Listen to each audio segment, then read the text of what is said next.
نحمدہ ونصلی علی رسولہ الکریم، اما بعد۔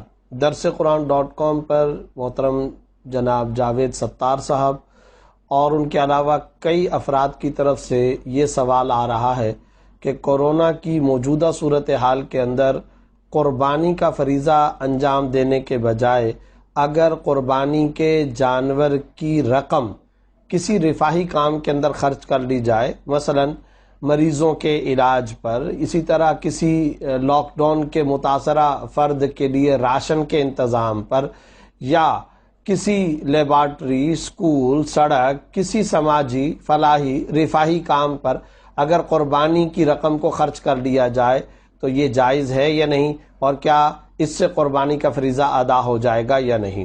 اس سلسلے میں سب سے پہلے تو یہ مسئلہ واضح طور پر سمجھ لیجئے کہ قربانی یعنی جانور کو اللہ کے راستے میں ذبح کرنا، قربان کرنا، یہ ایک مستقل شرعی فریضہ ہے، اسلام کا ایک رکن، اسلام کا ایک فریضہ، ایک واجب حکم، اور اللہ رب العزت کی طرف سے عبادت کا ایک ایسا لاگو حکم ہے جو تمام کے تمام صاحب استطاعت بالغ مسلمانوں پر شرعاً لازم اور لاگو کیا گیا ہے، اور اس کی شکل اور اس کی صورت صرف اور صرف یہی ہے کہ جانور لیا جائے اور جانور کو ذبح کیا جائے۔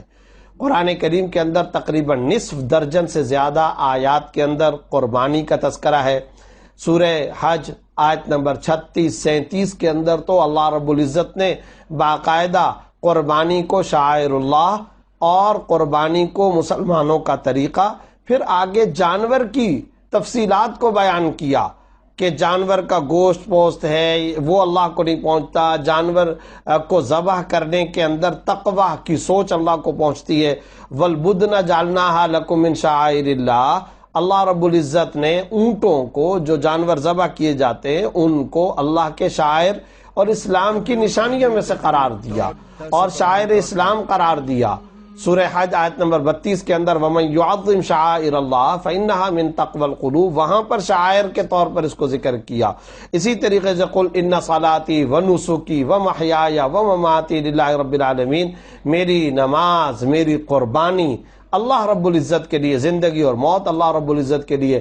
سورہ کوثر کے اندر آیت نمبر 2-3 کے اندر فَصَلِّ لِرَبِّكَ وَانْحَرْ، اپنے رب کے لیے نماز ادا کیجئے، قربانی ادا کیجئے۔ اس کے علاوہ لِيَشْهَدُوا مَنَافِعَ لَهُمْ وَيَذْكُرُوا اسْمَ اللَّهِ، قرآن کریم سورہ حج آیت نمبر 28 کے اندر جانوروں کا تذکرہ، قربانی کے فریضے کا تذکرہ اور مختلف جزوی تک احکام اللہ رب العزت بیان فرما رہے۔ اس کے علاوہ کئی احادیث طیبہ ہیں، درجنوں احادیث ہیں جن کے اندر آپ صلی اللہ علیہ وسلم نے قربانی کا فریضہ بطور حکم کے مسلمانوں کے سامنے بیان فرمایا۔ ساری زندگی جب سے قربانی کا یہ فریضہ لاگو ہوا، جب تک آپ مدینہ طیبہ تشریف لائے اور پوری زندگی جب مدینہ کے اندر رہے، ان تمام کے تمام سالوں میں ہمیشہ آپ صلی اللہ علیہ وسلم نے قربانی کی، ازواج مطہرات کی طرف سے قربانی کی۔ اسوہ حسنہ یہی بتا رہا ہے۔ صحابہ کرام کو قربانی کا فریضہ ادا کرنے کا حکم دیا گیا، اور صحابہ کرام باقاعدہ آپ صلی اللہ علیہ وسلم سے قربانی کے مسائل آ کر کے بیان کرتے تھے۔ کوئی ایک حدیث کی کتاب ایسی نہیں ہے جس میں باقاعدہ اضحیہ یعنی قربانی کا مستقل چیپٹر نہ ہو۔ کوئی ایک صحیح ستہ کے اندر ایسی حدیث کی کتاب نہیں، ان کے علاوہ کوئی اور حدیث کی کتاب ایسی نہیں۔ اور دلچسپ بات یہ ہے کہ قربانی سے متعلق آپ صلی اللہ علیہ وسلم نے جو احادیث بیان فرمائی ہیں، ان احادیث میں سے بعض ایسی احادیث ہیں جن کا آج مطالعہ کیا جاتا ہے تو محسوس ہوتا ہے کہ آج کے دور کے ہمارے کچھ لبرل اور سیکولر احباب کی جو یہ سوچ تھی، اس کو باقاعدہ گرایا گیا، اس کا جواب دیا گیا۔ وہ احادیث قابل مطالعہ ہیں، آپ ذرا پڑھیے۔ ایک حدیث ہے جو حضرت عبداللہ ابن عباس رضی اللہ تعالیٰ عنہما سے مروی ہے، اور طبرانی کے اندر یہ روایت موجود ہے، سنن کبریٰ بیہقی کے اندر موجود ہے، دار قطنی کے اندر یہ روایت موجود ہے۔ انفقت الورق فی شیء افضل من نحیرۃ فی یوم النحر او کما قال صلی اللہ علیہ وسلم، کوئی درہم، کوئی پیسہ، کوئی مال جو عید کے دن خرچ کیا جاتا ہے، وہ جانور کا خون بہانے سے زیادہ، عید والے دن جانور کے خون بہانے سے زیادہ افضل عمل کے طور پر نہیں دیکھا جائے گا۔ یعنی جانور کو ذبح کرنا یہی ہے اصل میں. اور قربانی کے دن میں کوئی شخص پیسے خرچ کرنے کے بارے میں سوچ لے اس کو افضل نہیں قرار دیا جائے گا، بلکہ ما انفقت الورق فی شیء افضل، کیا لفظ آ رہا ہے؟ من نحیرۃ فی یوم عید. نہر یعنی قربانی سے زیادہ بہتر اور افضل عمل نہیں ہو سکتا. یہ روایت تو حضرت عبداللہ ابن عباس رضی اللہ عنہما کی ہے.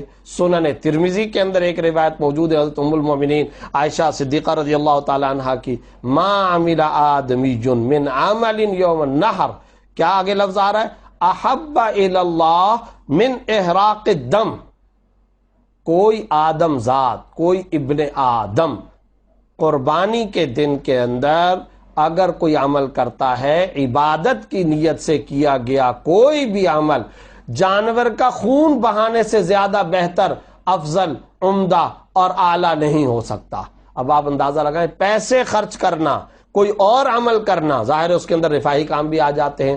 تو سب سے پہلے تو یہ بات سمجھنی چاہیے کہ قربانی کے دنوں کے اندر جو صاحب استطاعت فرد ہوگا، مسلمان ہوگا، اس پر جانور کو ذبح کرنا اور چھری پھیرنا اور چھری پھروانا اور جانور کو اللہ کے راستے کے اندر ذبح کرنا، یہی لاگو ہے، یہی فریضہ ہے، یہی عبادت ہے، یہی ذمہ داری ہے. سب سے پہلے تو یہ سمجھ لیں.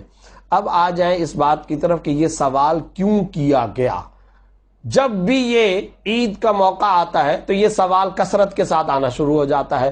تو دراصل اس کے پیچھے ہمارے کچھ لبرل، ہمارے کچھ سو کال دانشور اور کچھ ہمارے سیکولر احباب، ان کا ایک پورا نیریٹو ہے، ان کا ایک ذہنی پس منظر ہے. اور وہ کیا؟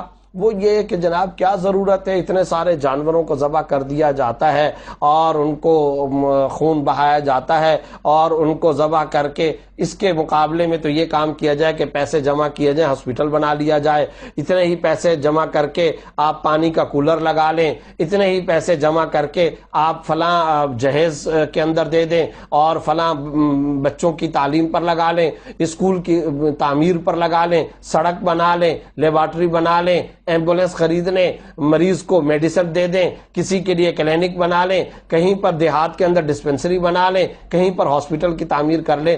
جب کبھی حج کا موقع آئے گا، جب کبھی عمرے کا موقع آئے گا، جب کبھی قربانی کا موقع آئے گا، تو یہ سوالات فوری طور پر لوگوں کے دماغوں کو کنفیوژن میں ڈالنے کے لیے پیدا کیے جاتے ہیں. تو یہاں سب سے پہلے یہ سوچنا چاہیے کہ یہ ایک مادی فکر ہے، یہ دینی فکر نہیں ہے. اللہ بندوں کو بندوں سے زیادہ جانتا ہے، مجھ سے زیادہ، آپ سے زیادہ، ہم سب کا خالق ہمیں جانتا ہے. جب قرآن کریم کی نصف درجن سے زیادہ آیتوں کے اندر اور احادیث طیبہ کے اندر قربانی کا تذکرہ ہے، قربانی کا حکم بیان کیا جا رہا ہے، تو کیا اللہ رب العزت کو یہ معلوم نہیں تھا نعوذ باللہ کہ کہیں غریب ملکوں کے اندر ڈسپنسریوں کی ضرورت ہوتی ہے؟ کیا سرکار دو عالم صلی اللہ علیہ وسلم جو شارع علیہ السلام قیامت تک کے لیے اسوہ حسنہ، نمونہ عمل، قیامت تک کے لیے شریعت مطہرہ، ایک دستور حیات انسانیت کو پیش کر رہے ہیں، تو کیا شارع علیہ السلام کو یہ معلوم نہیں؟ کیا اس زمانے کے اندر بھی غریب لوگ موجود نہیں تھے؟ کیا ایسے لاکھوں کروڑوں لوگ دنیا کے اندر نہیں تھے اور نہیں ہیں کہ جن کو راشن کی ضرورت ہوتی ہے؟ اس کے باوجود قربانی کا فریضہ لاگو کیا گیا، کیوں؟ تو یاد رکھیں، اللہ حاکم بھی ہے، حکیم بھی ہے. اللہ سے زیادہ انسانیت کی نفسیات شناسی، اللہ سے زیادہ مزاج شناس مخلوق کوئی نہیں ہو سکتا. اللہ نے ایک فریضہ لاگو کیا ہے، اور اس فریضے کا ایک پہلو تو وہ کہ اس سے سرکولیشن آف ویلتھ اور اس سے کس طریقے سے کتنے سارے غریبوں کو روزگار ملتا ہے، وہ پوری ایک چین ہے، وہ پوری ایک لائن ہے، اس کو بھی ایک طرف رکھیے. یاد رکھیے، جو فریضہ ہے اس کو فریضے کے طریقے پر ہی ادا کیا جائے گا. جو شریعت کا حکم ہے وہ اسی انداز کے اندر ادا کرنا ضروری ہے. اگر آپ اسی سوچ کو لینے لگ جائیں تو پھر اس سوچ کی کوئی حد بتائیے نا، اس کی کوئی انتہا بھی تو بتائیے، کوئی بارڈر لائن بتا دیں، کوئی لکیر کھینچ کر بتا دیں. یہاں تک آج اگر یہ بات کی جا رہی ہے قربانی نہ کرو، تو کل کو پھر ایک اور فکر جو بہت ساری جگہوں سے آتی بھی ہے، وہ ہے یہ کیا ضرورت ہے کہ اتنے سارے لاکھوں روپے خرچ کر کے 70 لاکھ افراد، 30 لاکھ، 40 افراد جاتے ہیں اور جا کر کے حج بیت اللہ کرتے ہیں، اس کے مقابلے میں تو یونیورسٹیاں بنا لی جائیں، اس کے مقابلے میں ہاسپٹل بنا لیے جائیں، تو گویا کہ حج کی چھٹی، حج نہ کیا جائے، وہ پیسہ فلاں جگہ پہ خرچ کر لیا جائے، حج بھی نہ کیا جائے۔ عمرہ کرنے کی کیا ضرورت ہے؟ اتنے سارے پیسے خرچ ہوتے ہیں، زر مبادلہ اتنا سارا پیسہ خرچ ہوتا ہے، عمرے کو بھی چھوڑ دیا جائے، حج کو بھی چھوڑ دیا جائے، کیوں؟ یہ پیسہ فلاں رفاہی کاموں پہ خرچ کر لیا جائے۔ آگے چل کر کے ایک صاحب نے یہ بھی لکھا ہے، انہوں نے کہا جی یہ جو روزہ رکھنا ہوتا ہے، میرے روزے کے رکھنے سے کسی اور انسان کو کیا فائدہ؟ کسی اور انسان کو تو کوئی فائدہ نہیں پہنچتا ہے، میں روزے میں سست ہو جاتا ہوں تو میں روزہ نہیں رکھتا۔ اچھا بھی کیوں نہیں رکھتے؟ میں ایفیشنسی بڑھانا چاہتا ہوں، اس روزے کے دوران میں زیادہ کام کروں گا، تو وہ جو میں زیادہ کاروبار، زیادہ بزنس، زیادہ فیکٹری کارخانہ چلاؤں گا، زیادہ آفس کے اندر کام کروں گا، اور میرے کام کرنے سے جو زیادہ پیسہ بنے گا تو میں وہ پیسہ غریبوں پہ خرچ کروں گا، لہذا میں رمضان کے روزے نہیں رکھتا۔ تو پتہ چلا حج کی چھٹی، روزے کی چھٹی، اسی طریقے سے عمرے کی چھٹی۔ اب ایک اور صاحب وہ کہتے ہیں کہ یہ کیا بات ہے جی، میں کام کے اندر لگا ہوا ہوتا ہوں، دکان کا شٹر بند کرو، فیکٹری کارخانہ بند کرو، اور یہ ساری مارکیٹیں بند کرو، شاپنگ مال بند کرو، اور یہ سارے کے سارے بزنس پلیسز بند کرو، اور دن میں ایک نہیں 5 مرتبہ بند کرو، اور پھر وضو کرو، اور پھر مسجد تک سفر کرو، ٹریولنگ کرو، آؤ اور جاؤ، اور پھر اتنا ٹائم خرچ ہوتا ہے۔ میں نمازیں نہیں پڑھتا، میں اس کی جگہ پر کیا کام کرتا ہوں کہ اتنا ہی ٹائم بچا لیتا ہوں، اور ٹائم بچا کر کے جو اس دوران میں آمدنی آئے گی، اس ڈیوریشن پیریڈ کی ساری آمدنی کو میں رفاہی کاموں پہ خرچ کرتا ہوں۔ تو پتہ چلا کہ نماز کی بھی چھٹی، تو نماز کی بھی، روزے کی بھی، اسی طریقے سے حج کی بھی، عمرے کی بھی، تراویح کی بھی، ساری کی ساری عبادات کی چھٹی۔ تو دوسرے لفظوں میں یہ کہیں نا کہ آپ اسلام کو دیس نکالا دینا چاہتے ہیں، یہ کہیے، صاف کہیے کہ آپ اسلام کے فرائض کو ختم کرنا چاہتے ہیں، دین کو آپ ختم کرنا چاہتے ہیں، تو یاد رکھیے اس طرح کا نیریٹو چلنے والا نہیں ہے۔ 1400 سال کے جمہور امت، علماء، عام مسلمان، جمہور مسلمان، وہ ظاہر ہے اس طرح کے کسی نیریٹو اور بیانیہ کو قبول کرنے کے لیے تیار نہیں۔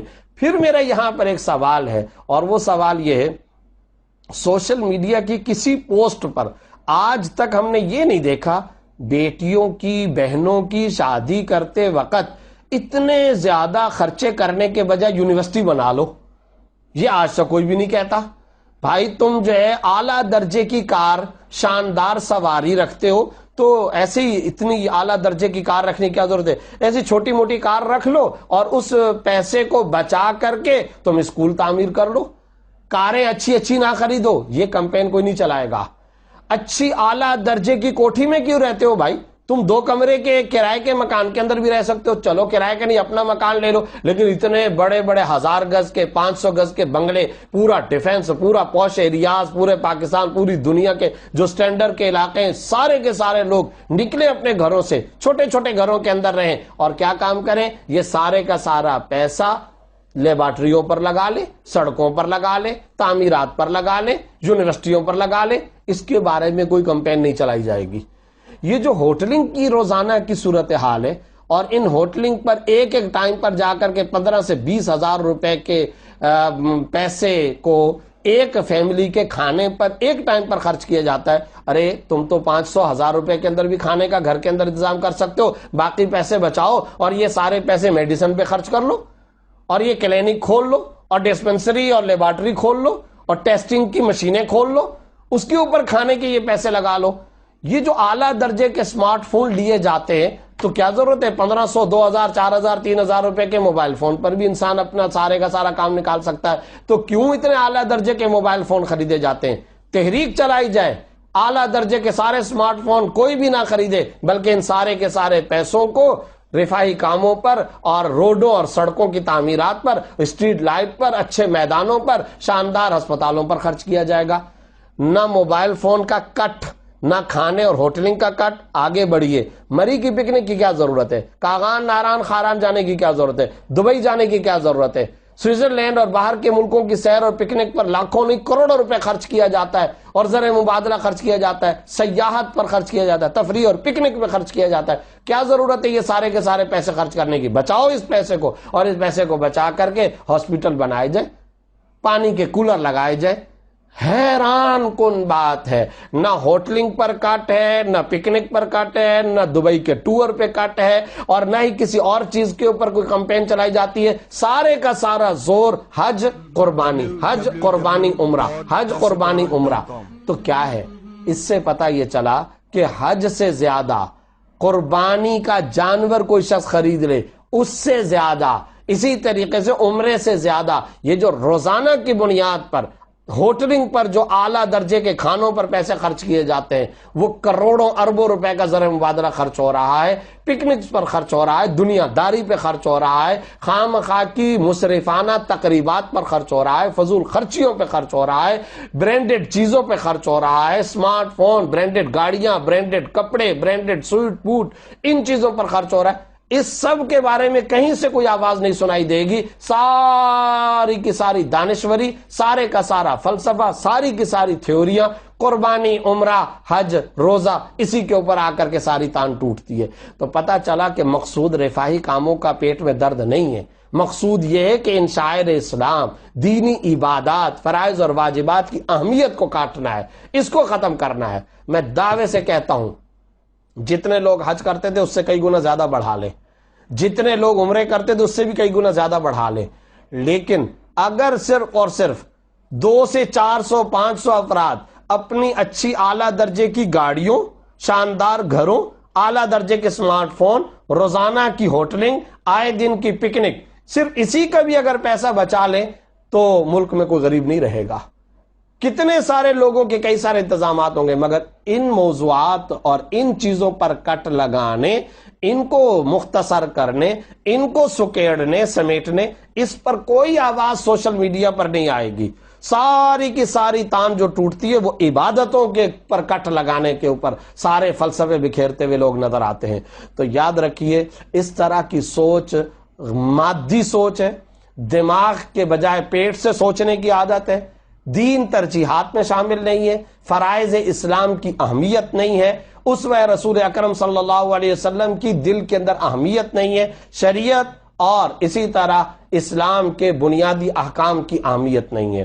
صدقہ و خیرات کی بے شمار آیات قرآن کریم کے اندر، احادیث طیبہ کے اندر ہے، وہ ایک مستقل چیپٹر ہے، وہ ایک مستقل باب ہے.